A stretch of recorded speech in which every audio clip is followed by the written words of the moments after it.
Welcome to another episode of the Hat Collecting Talk Show, where we talk about the many different metaphorical hats that people wear in their lives because no one does just one thing and everyone has a story. And on this show, you get to hear those stories. I am your host, Lacey Artemis, a creative Jill of many hats, and I am joined today by Quinn Dean, who is a YouTuber who practices street epistemology, an outdoors enthusiast, a musician, and a gamer, and more. Welcome to the show, Quinn. Thank you. Thanks for having me on. I'm not going to perform any magic tricks today. I accidentally said magician instead of musician the first when I was telling Quinn about the bio that I'd written, so that's where that comes from. Just a quick little note. Today we're gonna keep it a little bit more simple, as I'll show you why, because this is my apartment right now, 85 Fahrenheit, which is almost 30 Celsius for my Canadian friends and I guess European friends. I've got fans on. Essentially. Yeah, kind of. So I've got fans on, so when I'm not talking, I'm probably going to mute myself, so hopefully you won't hear the fan noise. But yeah, we're probably going to forgo the bonus episode this time, just because it's not, and we've been having a bit of tech issues. So anyways, we roll along. The icebreaker question on the show that we start with is, where did you grow up? I grew up in Los Angeles County, so Southern California. Moved around a little bit, but always stayed down here. I haven't had too many American guests so far, so it's kind of exciting to, because I know it'll get a little bit of kind of experience or perspective that's at least a little bit different than what a lot of my guests have brought. I'm excited to start talking to some more people who are not from kind of within an hour or two of where I live. Nice. So for a guest that I have who are not in or kind of around near Toronto, I've been asking, do you think there's any lasting influence that you can still feel right now that where you grew up has had on you? Yeah. I mean, well, especially because I'm still here, I think it's kind of hard to really articulate the degree of the influence of where I was born has on me. But yeah, I think everything from like my lingo to my hobbies to my friends, and just sort of I think even down to things like the way I walk or something like that has to do with where I'm from. Yeah. Interesting. I had not thought of that before. Yeah. And some of the there's been a couple cool like local music scenes here, where I've gotten a lot of my music taste, I guess, from. So we'll take a brief moment here to do a land acknowledgement, as I do on each episode. Toronto, or Tekaronto, is located on the traditional unceded territory of the Mississaugas of the New Credit First Nations, the Huron-Wendat, the Haudenosaunee Confederacy, and the Anishinaabe. This is a dish with one spoon treaty territory, and we are uninvited visitors on this land. To learn more about that and probably your region as well, there's a website, native-land.ca, which says .ca, but it covers the whole world and not just Canada. So it's a good place to get started in your learning, but not where you should end that journey. The next question here, or kind of how we start getting into it, is, can you tell us a little bit more about the things that you do and that you're kind of known for? Well, I think I'm starting to notice that I'm really sort of eclectic in interest and hobby and job and stuff like that. I think throughout my life, I've been known as being a curious person, probably to a fault. And that's, I think, maybe the inception of why I started my Street Epistemology channel, which is how you found me, which is, yeah, and that is, Street Epistemology is I describe it as a neutral tool to help other people examine their own beliefs through questioning. And so that's one thing I do. I haven't uploaded to my channel in probably 7 or 8 months. But I actually, about 3 days ago, I went out for the first time in a while and got a really good interview. So I'm thinking about I'm now considering like setting up maybe a Patreon for my page and um, maybe getting a bit more active because I actually have like probably 80 to 100 interviews that are just not that I never thought were like good enough to post. Like I enjoyed the conversations maybe, but they weren't very entertaining. So I'm thinking maybe I can make that like exclusive content or something, you know. Yeah, that's one thing I do. And I think that your intro of me summed me up pretty well.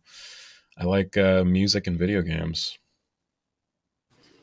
Yeah, and you said also that you mentioned, well, in the information you sent me, you mentioned a lot of kind of outdoorsy activities, and that is something that I can't say that I share. I know that's very popular with a lot of people, like hiking and camping and stuff like that. But hey, it's great. It's a good community around that, I'm sure. So have you kind of always through most of your life been more kind of outdoor oriented? Yeah, it's weird. It's like camping is my favorite pastime, like of all things. Even more than like recording or playing on stage or playing video games or anything like that. Um, and that's I think that's in huge part due to my grandma would take my cousins and I every year from probably age when I was 5 to 17 or something like that.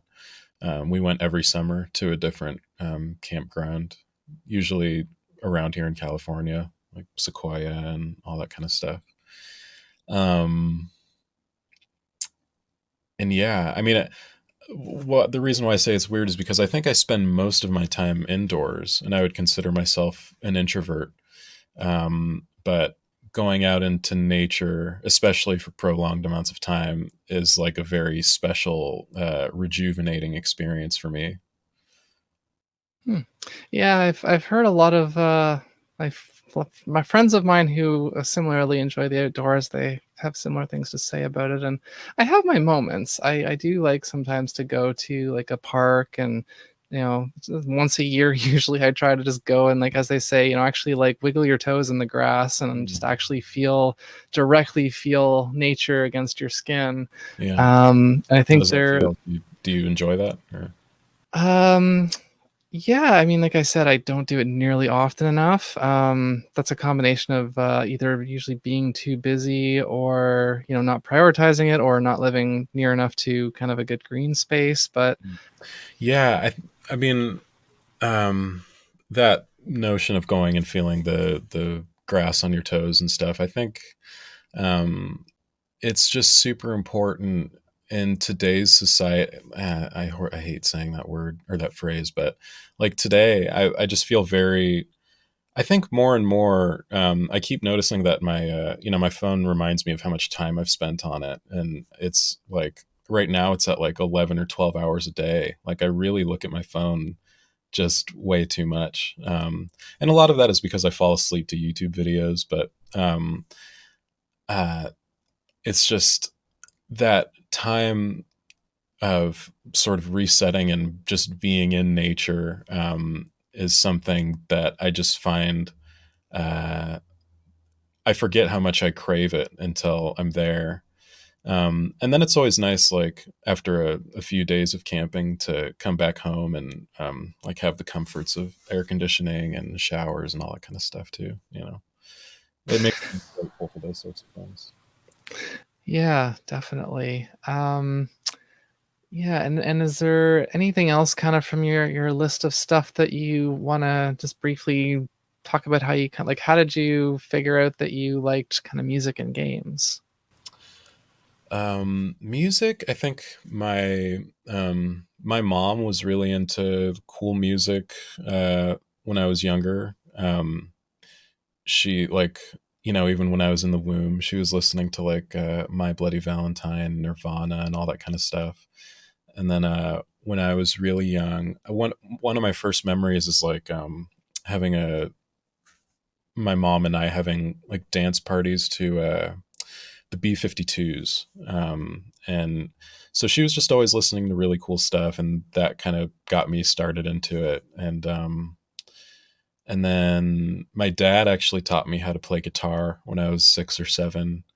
Um, and so I think just those early seeds are kind of what really got me into it. I think I've always, amongst most of my peers, have had like a weird, maybe relatively weird obsession with music.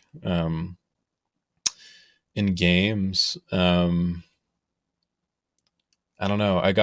Uh, I've always been into those too. I think since I was 4, I got my first Game Boy Color with Pokemon, and yeah, ever since then I've been hooked. Honestly.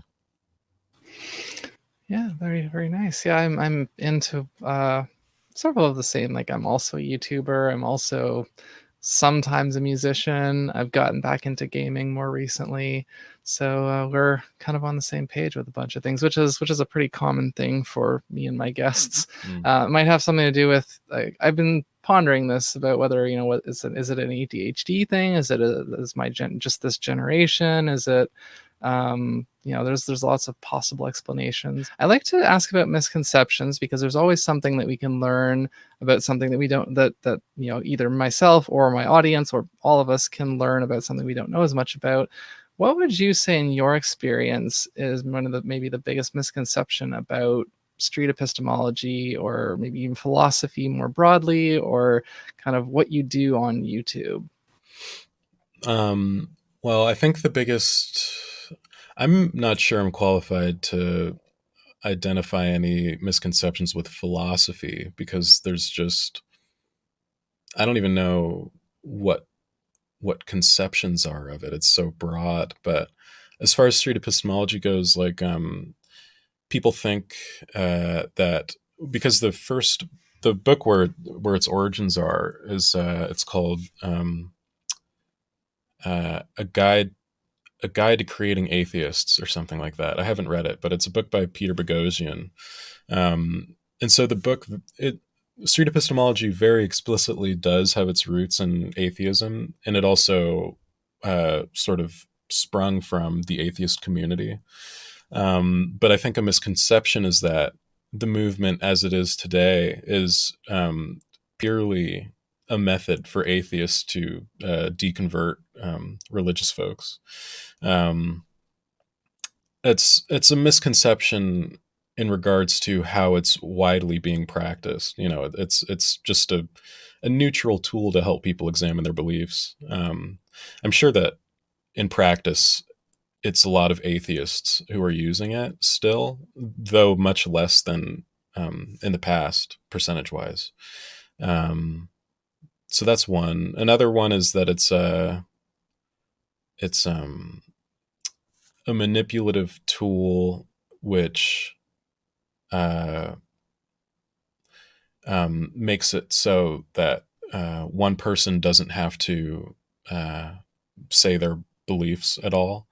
Um, I'm sure that some people do use it that way, but for me, um, I'll I'm glad to reveal my positions on things, just after my part of the questioning is done. Think I learned a little bit there myself. I had a vague conception, as you said, and yeah. Let's see here. So the next question in the series, what if you remember when you were a child? Do you remember what you wanted to be or to do when you grew up? So many things. Yeah, I wish it were just one thing, but skateboarder, astronaut, rock star, um, civil engineer, a like journalist and news reporter. It's just been such a there wasn't really like one strong thing. The strongest thing consistently throughout my youth and adult life has been being a musician. Um, Was there any particular, because I know a lot of my past guests have been like, oh, I wanted to be this, but then someone told me, oh, you can never do that because X, or like, if you're terrible at math, you can't do that because math is important for that. Do you remember anybody ever telling you something like that about one of your specific kind of childhood dreams? as far as someone telling me and actively discouraging me from doing something, my friends and family about the news reporter thing, because uh, it's sort of, and I guess I understand because, well, in the Black community, like they call, I guess, like, Don Lemon is kind of like the new Uncle Tom. Do you know Don Lemon? The name sounds familiar, but I can't exactly place it. Okay, he's like a Black news reporter, a very popular one, and he's like just generally a personality.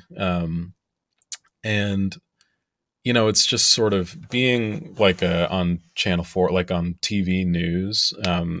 I just thought it looked like pristine, and I saw some virtue in it. In the sense, my goal or aspiration was to like bring neutrality into it and report real hard hitting factual news and all this kind of stuff. Um, but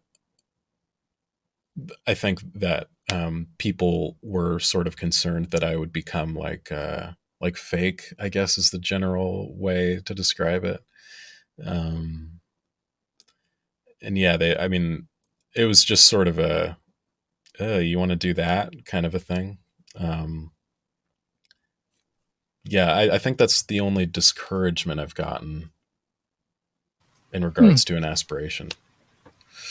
So this next question here might be a good one to kind of zero us in a bit more on, because again, the show's kind of, there's several kind of prevailing underlying themes and threads that run through what the show is about and what I'm trying to essentially kind of learn from the guest, or whatever wisdom or experience I'm trying to bring out. Mm. But so in terms of kind of the path that you're on right now, and it may not be sound like you probably still have a bit of a branching path, or a lot of kind of different ways that you're feeling like you'd like to go, maybe.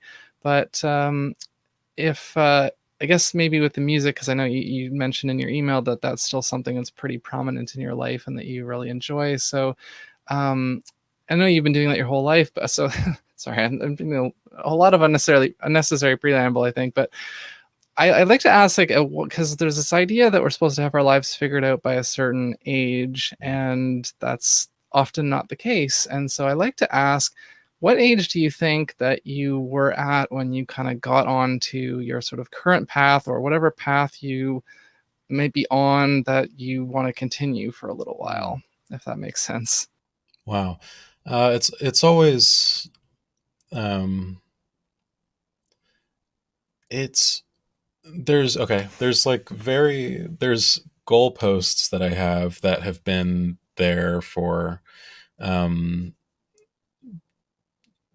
that have been there probably for the past 10 years, which are, um things like, very broad things like, financial independence. I want to start a family. Um, I want to like produce, um, music and art that I'm proud of. Um, and I want to pursue, uh, I have like five virtues: honesty, open mindedness, kindness, balance, and clarity. And so, in the I fail at these things all the time, but I have a very active pursuit of embodying those virtues. So those are all of those are things that I've wanted for so long, and I've been on the pathway to get them. But as far as like the ways that I do, it evolves so frequently, that yeah, I've never like really made I'm very disorganized, so I haven't made like a 5 year plan, or a 10 year plan or something like that. It's just sort of like, wow, this is something that I really want to do, and then I just do it and try not to quit. You know. And so the sort of sub question to this question is, looking at kind of like the things that slow us down or kind of take us off course, or just kind of impede us for whatever reason. Do you think that there is like, was there like a biggest obstacle for you kind of getting to where you might want to be in life sort of sooner than now? Well, I think that it actually is my own scatterbrained unorganizedness. Like I lose out on a lot of different opportunities, in my opinion. I mean, besides like sort of deep trauma and stuff like that, and um, and uh, environmental factors that I don't really have any control over, like inflation or something. It really all comes down to, like, I think my own lack of focus and organization. Those are my biggest impediments. Hmm. Yeah, I mean, as I mentioned before, sorry. Yeah. um, yeah, no, I, as someone with ADHD and talking to many other people on this show who have also had that or had other kind of neurodiversity challenges, that is definitely, that's been more recently a struggle for myself, and identifying with this project specifically, identifying what aspects of it seem to be a lot easier for me to do versus which ones are much harder, and how can I make that easier, or how can I get help with that. And um, that's, being able to identify those things and potentially find solutions is obviously a big thing to kind of try to strive for, I guess. Yeah, yeah. I mean, that's kind of what I've been um, really, really very recently trying to do. Like, I think I've been such a um, uh, like anti routine type of person. Like, I I think I found it maybe very trapping or unexciting or soul crushing or something like this.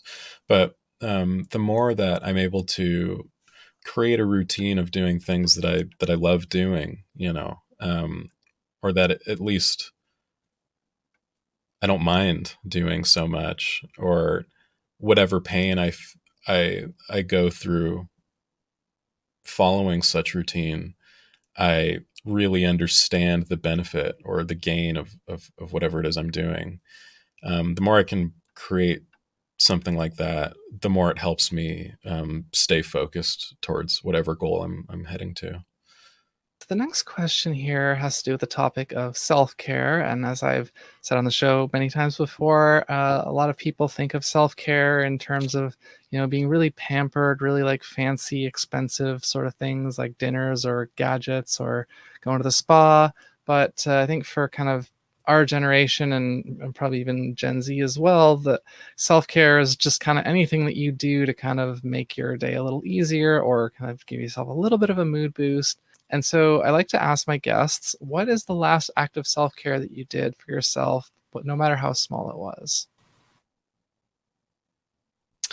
I went to see. We have a $2 to $3 movie theater near us, and I was driving around doing orders and running errands and all this kind of stuff, and um, people were calling me and texting me, and I turned my phone off and just in the middle of the day went to see a movie in the movie theaters just by myself. Yeah, I've done that once or twice before. I definitely know that can be pretty liberating and kind of help to clear the mental slate for sure. I kind of miss, unfortunately, we just got out of lockdown here like a week or two ago. So I miss being able to kind of go out and like run errands and just kind of like I'd have my phone with me, but I would not be I'd be distracted from it for a little while. And it's just like, and it's like, oh hey, I haven't looked at social media in like 2 or 3 hours, and like that's cool. Yeah, yeah. No, Yeah. that's always so refreshing, and it kind of harkens back to that thing I was talking about with going camping or even hiking, for a little bit. It's it just, you don't realize how nice it feels to be without it And then I don't know if this is insidious or not, but the moment you realize you haven't been on social media for 3 or 4 hours, that's my favorite time of checking it for sure. Like I might actually have DMs and stuff like that. It's refreshing to see. I'm not just like panic scrolling, refreshing Instagram, just bug eyed, you know? Yeah, that's why that's similar thing to when I wake up in the morning and like when I first look at my phone and is there email notifications because I don't normally get a lot of emails. So usually when I get emails, they're either something important or something from somebody that I'm gonna want to like read or hear about. So, yeah, that's it's definitely a thing. And like you say, yes, when I realize like, oh hey, I haven't been on social media for 4 hours and I don't feel like I need to go right back to it. Right. When you eventually do again, it's like, oh, this is kind of nice. Like this is how it was kind of in the beginning before it took Exactly. over our lives. Exactly. Yeah. Yeah. Like when we just had, like back in the MySpace days, you know. The next question here is about learning, because again, that is one of the kind of core values of this show. So I'd like to ask my guests, what is the last new thing that you learned, whether it was a skill or a piece of information, and what is something you would still like to learn? Well, have you heard of the app Clubhouse? Yes. Yeah, I've been using that recently, and I've been going and participating in these philosophy seminars, and and we're doing these weekly discussions about a particular reading, and the reading is called Four Views on Free Will, and it's like well, 8 essays, two from each author, and each author has a different stance on the free will debate, and so I've been just learning a ton of different well, first of all, a ton of different jargon which describes all this whole debate, but also sort of learning to articulate it to myself a lot more clearly. Um, I think that I, I think most people have a stance on whether they think that free will exists or that everything is determined, usually one on one side or the other. And I think people are, from my experience, generally very sure about themselves when it comes to that topic. Like, of course this is true, or of course this is the case. They're pretty. It's pretty polar or bimodal or whatever you want to call it. But I'm learning to look at it on uh, in a much more nuanced way. And yeah, like I learned just learning definitions of words in regards to this particular subject. It's been very fun. Hmm. And something you'd still like to learn? There's so much. Well, like we were talking about before the stream started, I'd like to learn how to trade stocks more uh, successfully. Yeah, no, we were talking briefly about that, 'cause I guess I don't know how invested you've become. I've just kind of very recently grabbed like one or two of a few different things, and I kind of realized I had, and you might have experienced a similar thing. It's kind of like with social media in a way of like, the market's only open during this time, but like the first like week or two, I was constantly checking and Yeah. like being really anxious, and then I just kind of got busy at one point and I just didn't look at it for like a couple of days, and then it was like, oh, I know it's there, but like now that sort of initial anxiety addiction is kind of gone, and I check it here and there, but Yeah. it's just like, I have no control. It's just there, it does its thing, and yeah, I'm just kind of along for the ride. Yeah. It's okay that checking whatever account or app you use, or E-Trade or Robinhood or whatever you use, um, or at least for me, checking it nonstop, I think was my downfall. Like, and the more I leave it alone, the better I do, like, so yeah, I think it's just about part of it is just about finding that balance and having a decent amount of patience, but not just like maybe setting a goal for what price you'd like a stock to be at, and then just not getting too greedy and hoping that Dogecoin goes to like $1,000 or something, and like selling at a certain point, like $1. Yeah, and something I feel compelled to just kind of briefly mention here is you brought up Clubhouse, and um, I I'm not sure if I still have it on my phone. I downloaded it, but whenever I hear about one of these new apps that seems to be kind of blowing up, I usually like to go and kind of Google like security or privacy issues, because I know a lot of like apps that kind of just blow up all of a sudden, they often seem to have issues with security and privacy. Yeah. And it's like, okay, the more popular it is and the more it just kind of happened overnight, the more likely it is that, like, the less likely I'm going to trust it. So Mm. that one, I watched a video, and if I can remember when I'm posting this later on, there was a video that I watched that did a pretty good in-depth look at the kind of issues. I'm not saying don't use it. This is obviously up to everyone's individual discretion. But for me, from what I kind of learned about it, I'm like, I like it. It took me a while even just to like download TikTok, because I've heard things about that. And I got rid of WhatsApp because that one's another one with real serious Mm. privacy and security issues.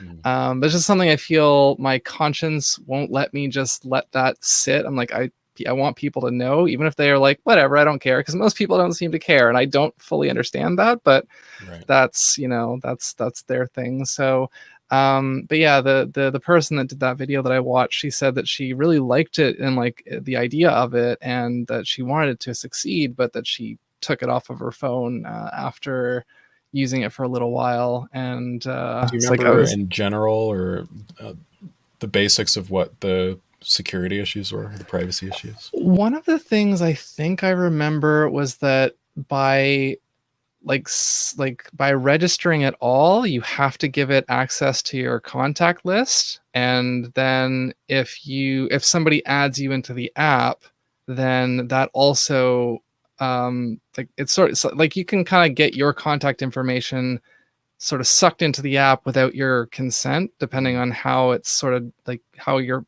friends use it or whatever. Kind of like with the whole the DNA test things, like I can opt out of getting a DNA ancestry test, but if everyone else in my family does, they know I exist. They just don't know my exact DNA. And Mm. that makes me uncomfortable. But Mm. again, it's not fully in my control. So I control as much as I'm able to with that. But just, yeah, as someone who has to be a little bit more careful about my sort of privacy online and the potential of being like doxxed or whatever, Mm. I have to be a little bit more picky Selective. about that Yeah. stuff. But that's why Understand. also why like I do like to just let the average person know, hey, just so you know, there's something you might want to be aware of here. And again, most people don't seem to care, and that kind of also makes me uncomfortable, but that's your life. As long as it doesn't sort of directly impact me, then I guess you can do whatever you're going to do. Yeah. It's good that you're warning everybody, though. You know. You mentioned it, and I'm like, oh, should I just let this go? Should I just let this go? I want to say something. So yeah, but maybe in the show notes of this episode, if I remember to do it when I post it, I will put some links in for people that maybe want to do a little bit more reading Research. or learning. Yeah, so we'll go into the next question here. This is one that I have added kind of a bit more recently, but I like the idea. It revolves around this idea that when we're in school, there's all these like mandatory subjects that we have to learn, and we're told that like, oh, this is so important because you can't live a functional adult life. You can't get a job without these skills and this knowledge. But there seems to be so much that we learn once we're out of school, that we learn on the job, or we learn from just living our lives, that often ends up becoming much more relevant and applicable.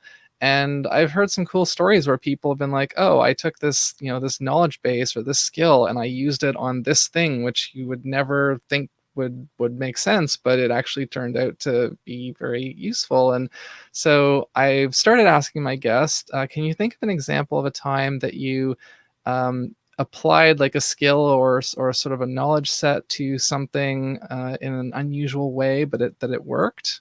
Well, I mean, I think that I've been in like a number of different like customer service jobs throughout my life, and I think that you know, street epistemology and customer service have some interlap. Like just the the prospect of dealing with a very aggravated or passionate person in a cool, calm, compassionate manner, I think um, is something maybe shared by both customer service and street epistemology. So the next question here, and it might be a similar kind of answer for you, but I'd like to talk. We're talking about these metaphorical hats, and I like to ask about because there's a you've done a lot of different things in your life. You have different interests, and everyone that I talk to on the show generally does. And so, but there's also this idea that sometimes you look at a person, and the example that I came up with most recently was like, a surgeon that likes to play ping pong, like these two seemingly very different things, but it's possible that one person could be both of those things or enjoy both those things. And so I like to ask, what would you say maybe for yourself? What do you think are your two most dissimilar hats, and those being like skills or interests? Well, I think that when I when I play music in particular, I'm oftentimes being very. This is a weird way to approach the question, but I think that um, when I make and perform music, I'm being very emotive and relying on like my subconscious sort of, or like a stream of consciousness sort of thing, to make something that I find interesting. And I'm being very honest in that emotional sort of way. But in regard, I think a lot of people know me in that space, but then there's a whole other group of people who just know me in the space of like philosophy and street epistemology, in which I think I'm very much the opposite person. I think I try to not involve my personal self unless it's relevant, or my emotions or anything. I try to be neutral and observant and analytical. Yeah, that definitely makes sense. And as an artist myself, I know what you mean about creating art tends to you really kind of put yourself into what you're doing and you're expressing that. And like similar kind of thing, I guess when I'm doing these interviews, like I try for the most part to just let the guests' answers kind of stand on their own. But sometimes like, oh, I have an anecdote or something I really want to, share that relates to that. But generally, I'm trying to just kind of facilitate and just kind of bring these answers kind of forward. So um to kind of I was like, here, it's not to make it about myself, but I just kind of did again. Sometimes I can't help it. Well, it's, what it is like. I'm like you mentioned when you first messaged me. I think it's like the it's weird for me to be interviewed because I'm so used to doing interviewing. You know what I mean? So I think maybe I'm leaving my answers a bit like open ended or something, in hopes, maybe in hopes, or like subconscious persuasion for you to tell me about yourself. Yeah, the reason that I generally try to avoid doing that is because this show would be like 2-3 hours long if I like, If it was a so conversation. Yeah. So yeah, it's already hard enough to keep it within an hour and a half usually. When it also depends on the length of the answers that the guests give. But Mhm. when I feel like I have a really relevant sort of anecdote or similar experience, I usually do like to share. But I try to like mentally be like, hey, like keep this like a minute. Like you're only allowed to talk for a minute, and then I have Right. to go to the next question. Well, it certainly made the experience more interesting, and I think it probably makes the episodes more interesting to watch when it seems more like a little bit more like a back and forth rather than like a job interview or something. Yeah, I definitely try to keep it a little bit more Balance. human and relatable. But there's that fine line of walking like I'm the host. It's not meant to be just two friends talking. It is meant Right. to be more of an interview, but like a personable one. So Right. um Okay. I've gotten good feedback from people about the kind of the vibe and the flow of it. So I think Yeah, I definitely. generally doing all right. I agree. Yeah, thank you. So the next question is a new one that I'm kind of test driving out here. It's we were just sort of talking about technology earlier. So this I've been thinking about it's this is a question I decided because I have a different question set for if I interview teenagers versus if I interview grandparents, and some of the questions that are on this show are not relevant to either of those groups or not as relevant, and so I have questions that are relevant to them that aren't. So one of them is about the technology, and because I got curious, like what would teenagers say about modern technology? What would like grandparents say? Because they have two very different experiences about it. Mhm. So it's like to kind of put everyone on the same page now, I'm asking the people in kind of my generation, what do you think is the best thing about modern technology and like the worst thing or like the worst aspect of modern technology? Um, well, the best thing I think is it's so many things. It's hard to even put it into one concept, but I think that I honestly think it seems like we're trending towards a future that is heavily automated and would hopefully would go in the direction of leaving people to pursue interests rather than um, you know have to work jobs that they hate.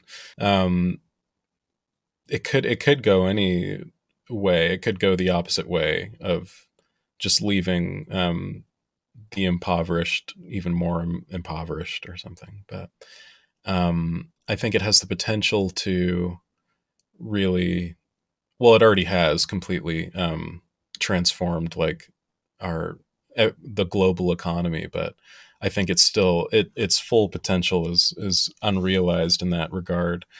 But in just pretty much any sector or pursuit or genre of thing that you could imagine, technology I think has transformed it. Everything from writing books to playing music to trading stocks to delivering food to um, making movies. I You would know, say even like hiking and camping because the gear has improved. yeah, exactly. Yeah, even trying to spend time in nature in the most roots way possible has been transformed in a certain respect, and and I think that's good. I think you know um, back at some certain time, you when you wanted to get in contact with someone who was across the world, it was a very laborious, long process, and now it's instantaneous. Um, and I think that is generally good.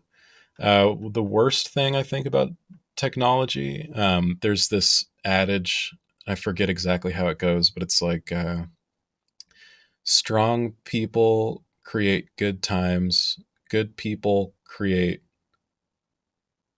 or no, oh my God, I already messed it up. Strong people create good times create weak people create bad times, bad times create strong people. And so it's this kind of like cycle. And I think that technology has made the average person weak in a certain regard, and that they're dependent upon it. Um, and I mean, they're dependent upon it in such a way that oftentimes they even lose the ability to function without it. Uh, and I also think that like, this image of like just walking throughout your city and seeing most people looking down at their phones is kind of a sad one. I think there's a bit of human connection that is lost. Of course, there's a bunch that it's been gained. Like, look at what we're doing. But yeah, it has its benefits and drawbacks. But if I had to say, I think I'm more pro than con. Yeah, so I will offer an anecdote with this one because I feel like it is relevant. When you brought up automation, it made me think of two things. Like in one sense, I thought about like, a lot of retail stores now, or mostly I guess like restaurants, fast food places have or some retail places have the self checkouts, and that idea was that this is supposed it kind of, as you're saying, like automation was supposed to like liberate people so that we could pursue, you know, our passions more. But the unfortunate flip side of it is that these companies are doing this for their own kind of profitability, and there's no there's no social support net for these people whose jobs are being replaced by this automation. So a lot of Right. people are being freed up into poverty, and Yeah. then it's like, yeah, it just and the other thing I thought of is a similar idea. GMOs are still a pretty controversial topic, and I'm not going to get into that right now because I'm not nearly well enough versed. But I've heard kind of from both sides, or heard from, you know, different people with different opinions. And what I've kind of heard from the people who are anti-GMO is that, like, it was kind of it was a well-intentioned idea, kind of like the atom bomb, Mm. and or atom, you know, splitting atoms. Yeah. But then the way that it kind of got implemented has potentially led to these like health effects and these environmental harms. Mhm. And Would you so say, I mean, based on your knowledge, that GMOs have done more bad than good? I'm not comfortable answering that at this time. But yeah, I was gonna say, what was I gonna say? Oh, I lost it now. Oh, so sorry. Oh yeah, sorry. No, there's this thing called the progress trap, and it kind of also reminded me of when that little anecdote that you said of how we come up with these, you know, quote unquote solutions to a problem, but the solution often creates its own new problem, and then we have to create another new solution to fix that problem, which then creates another new problem, and sometimes multiple problems. And so it becomes this question of, are we actually better off to keep trying to like whack the mole of a problem with new technology, or should we just kind of, because that's the thing, technology is like just running way ahead of us, like we can't keep up with it, and so Yeah. we don't have a proper chance to adapt. I think this is part of why so many people just dive into these apps, because we're not used to stopping and really thinking carefully. And now I feel like I'm making this show about, not about you like it's supposed to be, but this is stuff I do feel like is important for people to think about.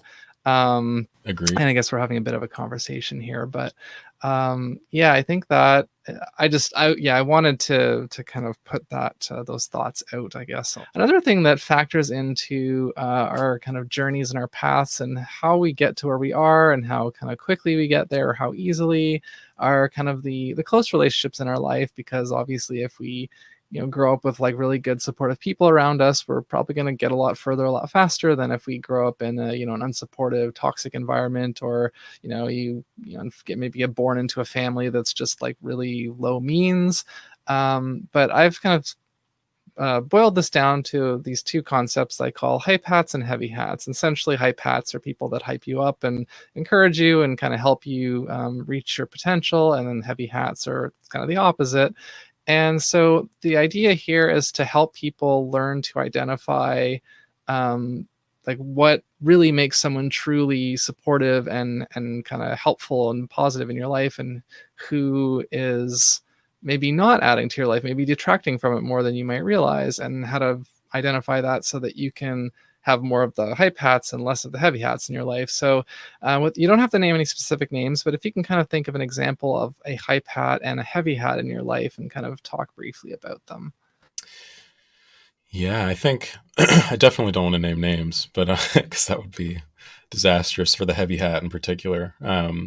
But there is a person who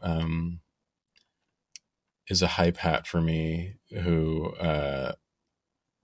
is who makes a very active effort to not only just, you know, look at what I'm doing and post a like or double tap or whatever, but also takes the time to, like, you know, um, to listen to, or, you know, understand all of these pursuits that I have on a deeper level, and have very active conversations around said topics when they weren't interested in them to begin with. You know, like, of course I have friends who are interested in anime and video games and TV shows and street epistemology and philosophy and all that stuff, but there's a couple people in particular who will make the effort of getting into these things because of me or for me to understand me better. And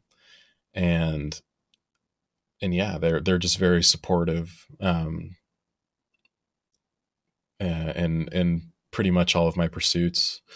I think and it's those people who I think maybe just like me as a person, so that's why they take that extra effort to try to understand what I'm doing. Um, and for people who just generally don't like me, I wouldn't really expect them to do that. I don't fault them for not understanding or supporting. Um, as far as heavy hats go, uh, I remember thinking about that question when you sent it, and I don't. There's a couple people in my life who are like kind of haters, like they talk shit about me behind my back, or even sometimes just are very doubtful. But those people, I think, often give me motivation. Um, a real heavy hat to me, it's someone kind of close to me, and I find that every time they've gotten better, I think. There's a progression, but it would be that every time I hung out with this person, I'd be getting into trouble, or they'd want to do something that was like just horrible. Um, and yeah, I just felt like, those goals, that place that I'm trying to get, that we've sort of been talking about, um, they'd always sort of drag me away from it. And sometimes that was nice to get a different perspective on things, but mostly I feel like it was a heavy hat, like a burden or something. Yeah, definitely. There's been a variety of different examples on this show, and like I said, it's just the ultimate goal of the question is to kind of help people identify. And so I liked your example of, like, people taking the time, making the effort to kind of understand the things that you're passionate about, because that is really, really important. And as someone who's neurodiverse and kind of a bit more erratic and has an unorthodox approach to a lot of things, having friends that don't judge that and just say, oh, that's Lacey's unique way, and she finds her way to either get things done or to be happy. So that's kind of what matters. And Right. yeah, so thank you for sharing. Yeah. So the next question here, we're going to talk about mental health, because everyone has mental health, and everyone's mental health can vary, not only from person to person, but day to day. Mhm. And so again, this is where we're trying to I sort of ask whatever you're comfortable talking about on this topic, whatever mental health issues you may have kind of dealt with or maybe currently dealing with. What have you found has like worked for you to kind of work through them? Mm. Uh, well, I have yet to be diagnosed with any sort of mental health, anything, but so it all really comes down to like my observation of my own mental state, which uh, I can experience, but I don't have any sort of like objective view over it, or label or anything like that. But I have something. I okay. Well, I have a distinct lack of ability to focus and structure my time. So maybe I consider maybe I have ADHD. Um, at least especially in regards to things I don't that I don't care about. I have a very hard time focusing on it. And I feel maybe had on and off depression. Again, not really sure.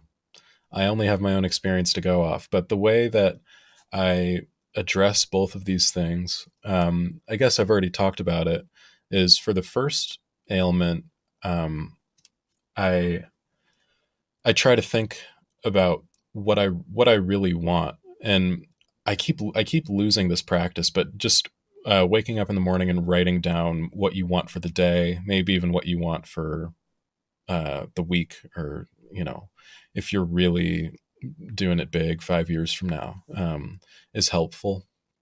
Um, so understanding what you want, and then just filling in the blanks as to how to get there, helps me with that lack of focus thing.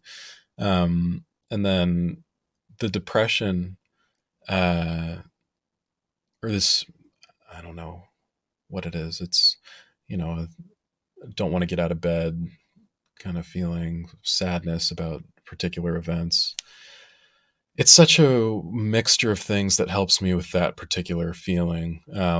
It ranges from doing the kind of self-care, small things that we talked about, to really addressing the issues head on, talking with the person who is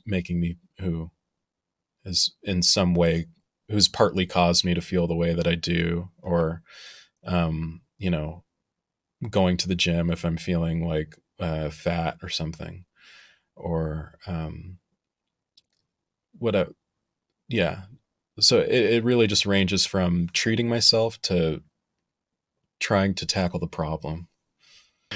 So the next question here, the preface that I like to give is that failure is not always a bad thing, because sometimes when we fail at things or things don't go the way that we would hope, we ultimately learn something from them, whether it's, oh, that thing wasn't right for me to begin with, or, oh, now I know what I actually want, or how I dodged a bullet there.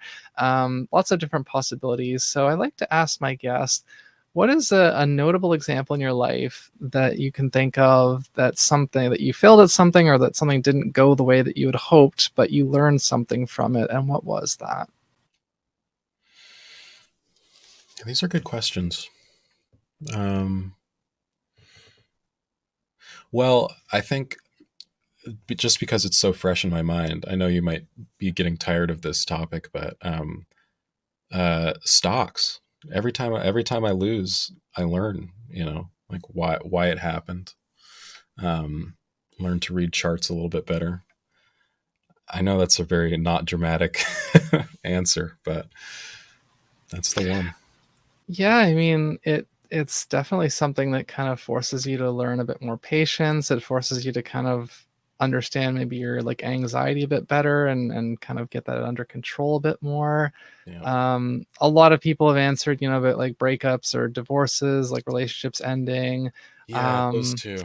or like, yeah, getting fired from a job, or lots, like, everyone has a different answer, and that's the great thing about this show. And my couple guests back, Mallory McGrath, kind of noticed how, and not to not, so this is going to sound a little bit self-serving, but yeah, the idea of this question set, and why I ask the same questions to everybody, is, I guess, it has a little bit of a street epistemology kind of influence to it, but just to get the same ask about the same things from different people, because some people are going to give the same answers and other people are going to have very unique ones. So Mhm. sometimes I do get a lot of the same answers to certain questions, and I have taken questions out of the show that were getting the same answer every time. It's like, hey, there's no value in that, really. Mm. Or Yeah. arguably. There's this idea, like a deep idea in street epistemology, that's kind of like or just in epistemology in general, that's like a test that can't fail is a useless test.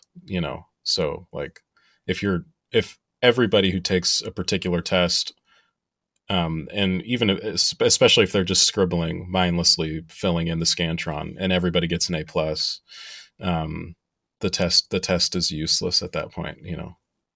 So Yeah.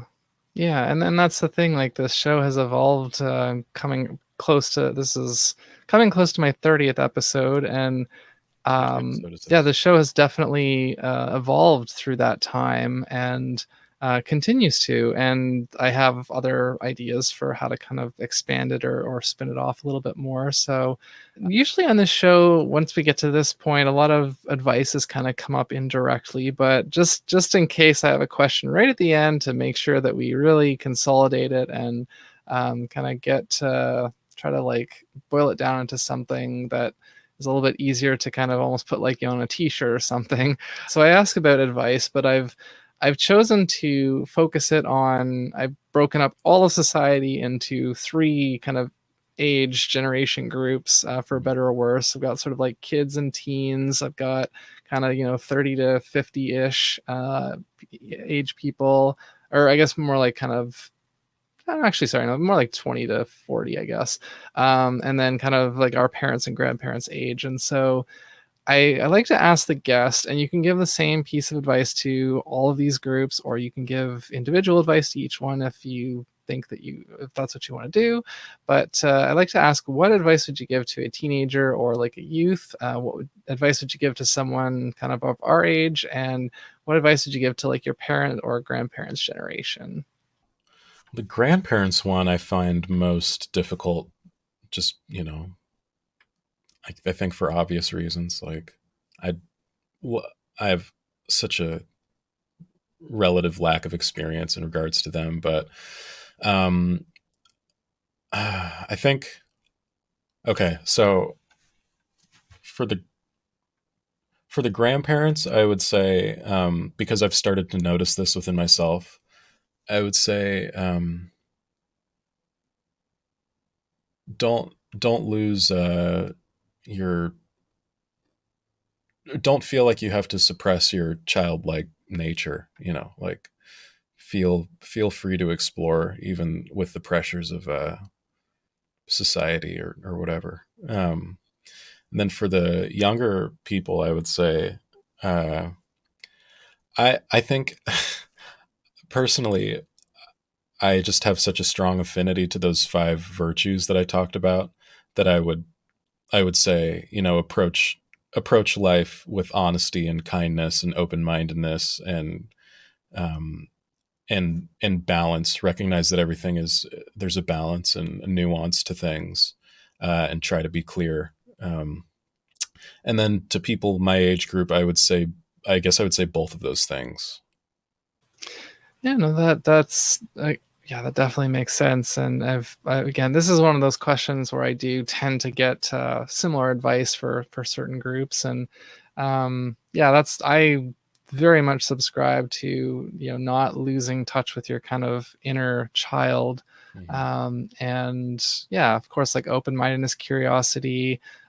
Curiosity is like, might as well be my middle name, I feel like, which is probably why street epistemology and interviewing people both appeal to me. Lacey, Curiosity, Artemis. But I'm curious. I haven't asked this at all yet, because I know I'm the focus, but I'm really curious how you would answer that question. Have you ever answered it? I can't remember if I have or not, but actually the next question was guest asked me a question. So if that's the question you want to ask me, is there something else you really want to ask me? Well, I'm curious. It's like a 2-parter question. And it's nothing too deep. How do you remember like how you got into YouTube, even just as like a consumer or watcher? And like what your favorite pastimes with YouTube in particular are? I don't specifically remember how I first got into it, because I know that I was not on it right when I think it launched in either 2005 or 2006, if I'm not mistaken. And I know I was in college around that time, and when I was kind of more back in college, I was a lot more, there was a lot of things that I didn't know as much about, kind of, I guess, in terms of like science, or basically I remember getting really into a lot of like educational, educational stuff. And actually specifically I remember like the channel SciShow, and it had this like short run of something called SciShow Talk Show.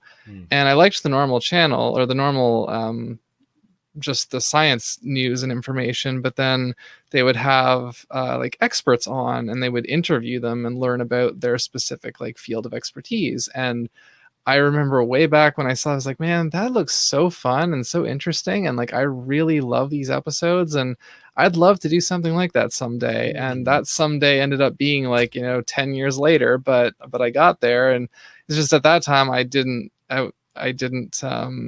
have like the confidence and I didn't have the gear and the know-how and everything. But that, yeah, I remember. And so, those things have been kind of always in the back of my mind. Eventually, like it's like I either want to work for one of those kinds of channels one day, or I want to make one of my own someday. Like I want to do that sort of thing. Mhm. And this isn't exactly science per se, but I do sometimes get to interview people that know some sciencey stuff. So Mhm. it yeah, I can't remember if I answered all parts of your question or not. No, you did. No, but that's the same trajectory I had with. Did I tell you about Oro sessions? Yeah, you mentioned that in email. Okay, yeah.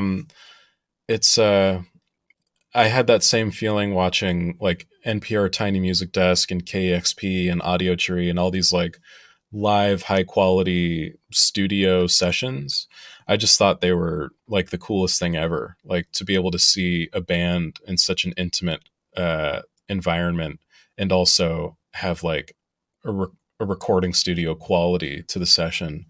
Um, I've just always loved those videos, and so I ended up in a particular predicament with a certain group of friends, and after accumulating gear and all that kind of stuff, to the point where I've been doing it now for like a year. And it's yeah, it's super fun and cool. And I think I asked that question because I'm like kind of, I think out of all the social media apps and stuff like that, if you could call YouTube social media, YouTube is my favorite, and I have been into it since like 2006, and I've just been following a bunch of different YouTubers and communities and uh, stuff like that.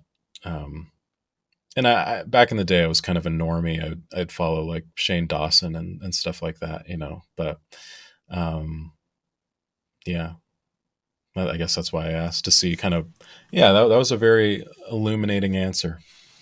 Yeah, I was recently talking to somebody on the phone, a fellow entrepreneur, and you know, when I try to explain to people what this show is about, like besides the tagline that I have for it, like ultimately I did see it as like, oh, I would love it if this could become like a show on the Discovery Channel or something like that, because Mm, a lot of the stuff that most resonates with me and that I most aspire to kind of emulate in some form is stuff like that either would be on the Discovery Channel or that would be like an edutainment kind of mm, YouTube channel.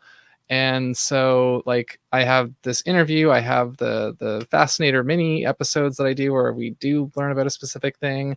And since the beginning, I've wanted to go out and kind of go to places and like do an activity or try something new and be kind of filmed while I'm doing it and learn about it and then kind of give my impressions afterwards. And that's just not been possible due to a pandemic. But mm. once the pandemic is, more behind us, that is something I definitely want to do as well. So that'll probably be a 2022 thing. Wait, But which is what in particular? Like meeting people in person? well, so the first time that it kind of came up on the show was episode 5 because my guest did sports shooting, and I have been to a gun range once in my life. But she said like I was like, I'd be totally down to come with you sometime if you would be if you'd be okay with that, like come with you to your sports shooting range and like try it with you, like someone who knows what they're doing and me who's never done it before, and kind of go through that process and be filmed. And then afterwards, like, okay, what did I think going in? What was I expecting? Right. And coming out of it, how do I feel? What do I think? Would I do it again? Et cetera, et cetera. And so yeah, it'd be kind of like watching me learn, watching me like not just me, I could be also with other people, but yeah, like it's as with any part of this project, once I start doing it, it will evolve and it will, like I say, content usually eventually figures out what it wants to be, and it naturally will gravitate there.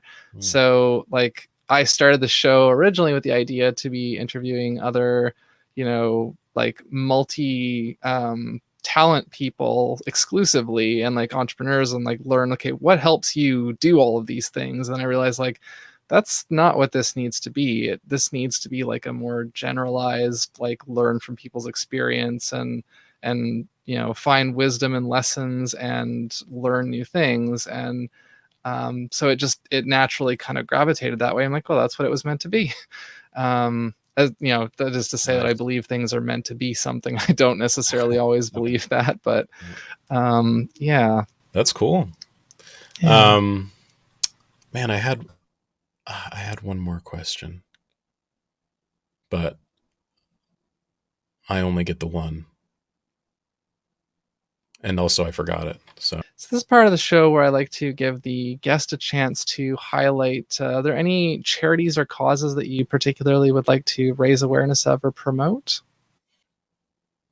No.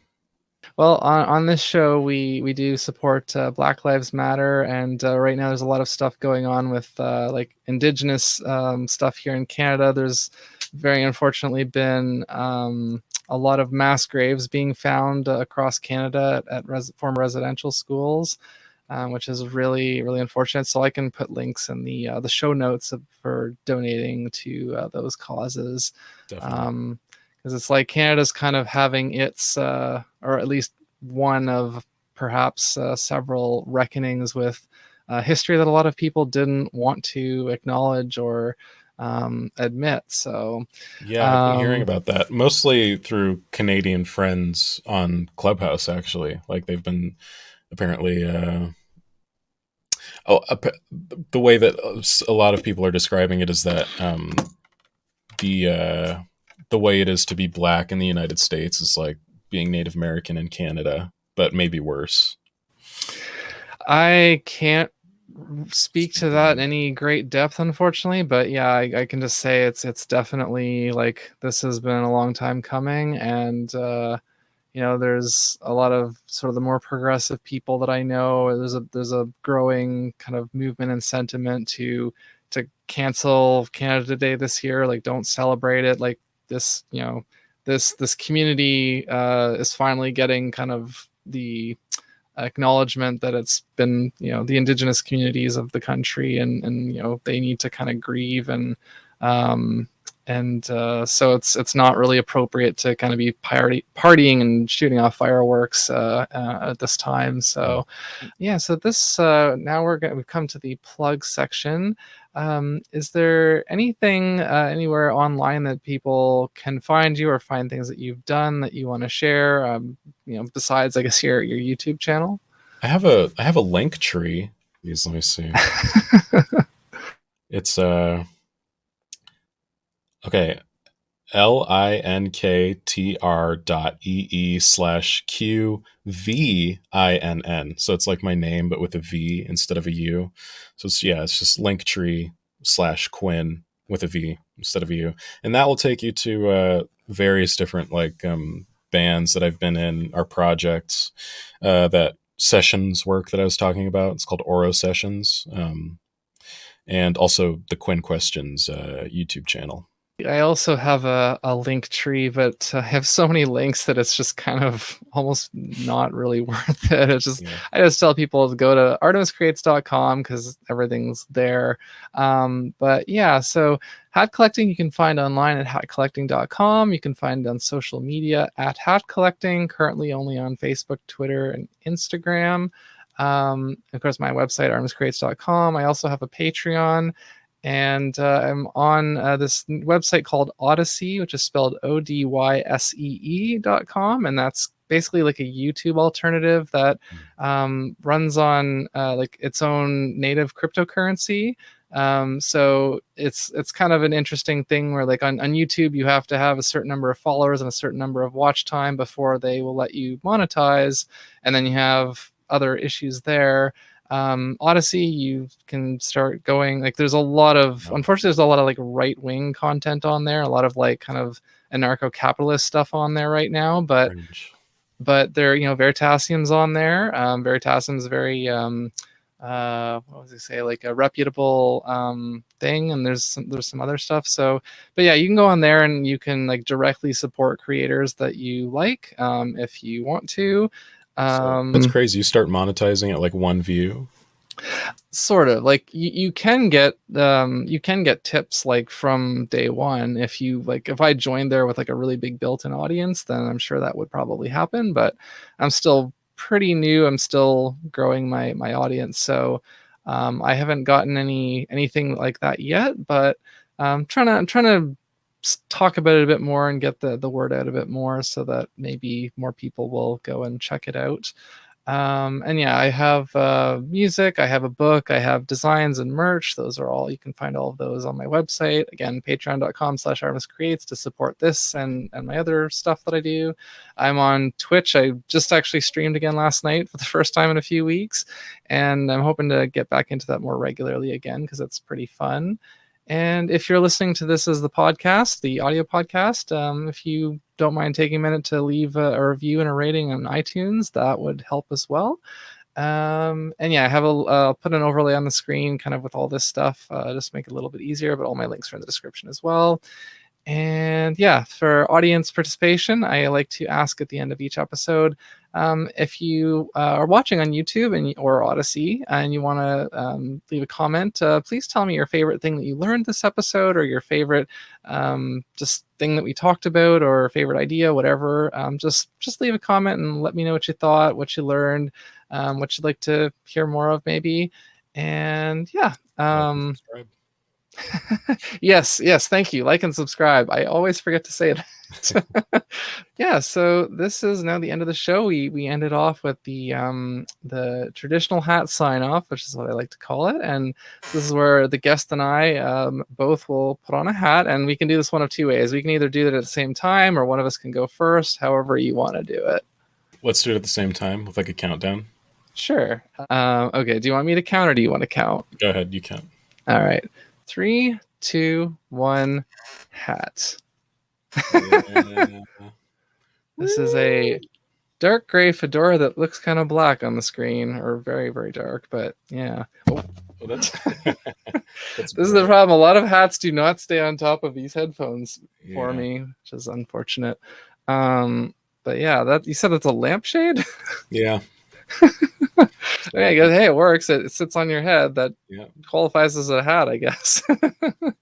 But yeah, so thanks once again for watching another episode of Hat Collecting. I hope that you did learn something and gain some wisdom or some perspective, or just were entertained even. And yeah, until next time, stay curious and keep collecting those hats, and we will see you another time.